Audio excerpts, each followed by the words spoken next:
నాకు మాట్లాడడం ఎంత కష్టం అని చెప్పినా స్వామినాయుడు గారు పుష్ చేశారు.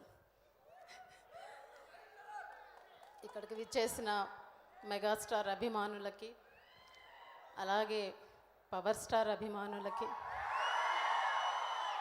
అలాగే mega power star Ram Charan అభిమానులకి నేను నా హృదయపూర్వక నమస్కారాలు. కొంచెం సేపు బ్లడ్ సెంటర్ గురించి మాట్లాడవచ్చా? 2 minutes.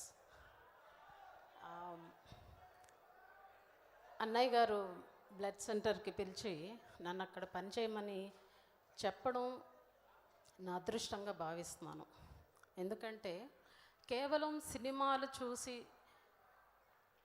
వాళ్ళు సినిమాలు చూసి అభిమానులుగా మారడం, అంతేకాక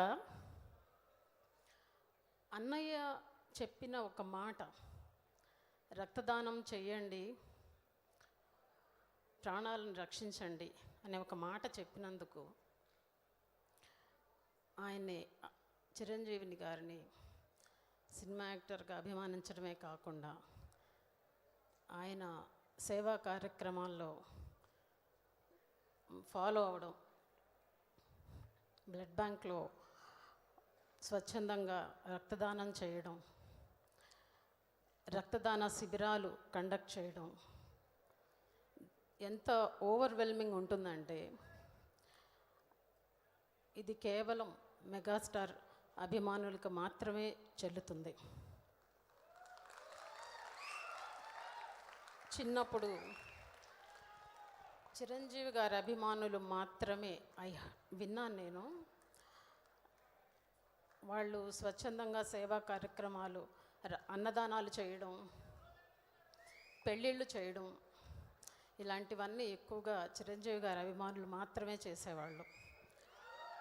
అవి వింటూ పెరిగాను. ఈ రోజున నేను బ్లడ్ సెంటర్లో పనిచేయడం నిజంగా నా అదృష్టం.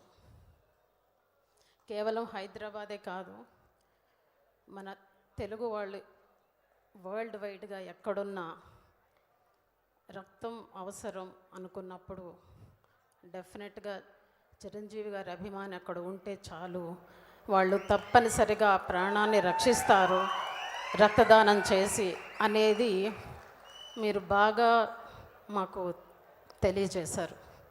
Thank you so much for that. అలాగే మన రామ్ చరణ్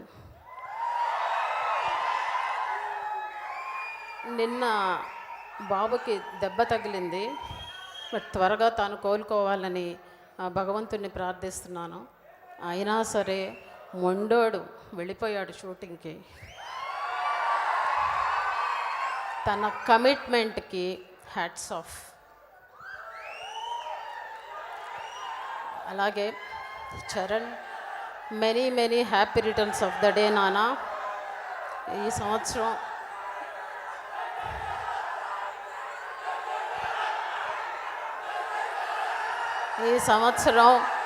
చరణ్కి చాలా స్పెషల్ బర్త్డే.